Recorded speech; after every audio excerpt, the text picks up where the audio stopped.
Let's unlock the power of Jira and transform your task management with a simple, yet incredibly effective, feature Subtasks. First things first, navigate to your Jira project and open the task you want to break down. This is your main task, the big picture item. Within your Jira task, locate the Add Subtask button. It's often right there, on the task page. Click on Add Subtask. This activates the Subtask creation feature. Now is the fun part. You will see a field.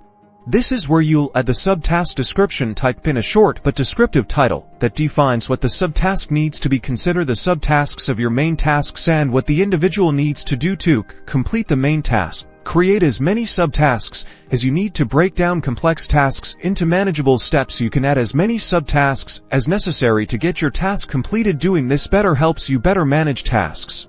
Your subtasks are now neatly organized under your main task. They're now also visible here in the subtask location. You can see the hierarchy and how everything is linked. Subtasks are fantastic for sprint planning. When you work to completing a task, you can move each subtask along and get a clearer view of your progress, and if the subtasks change, all you have to do is change the subtask. Use subtasks to not only detail complex tasks, but to also better manage your sprints and projects, making teamwork easier. Subscribe for more Jira tips, and let me know in the comments what you want to learn next. #JIRASUBTASKS #task management.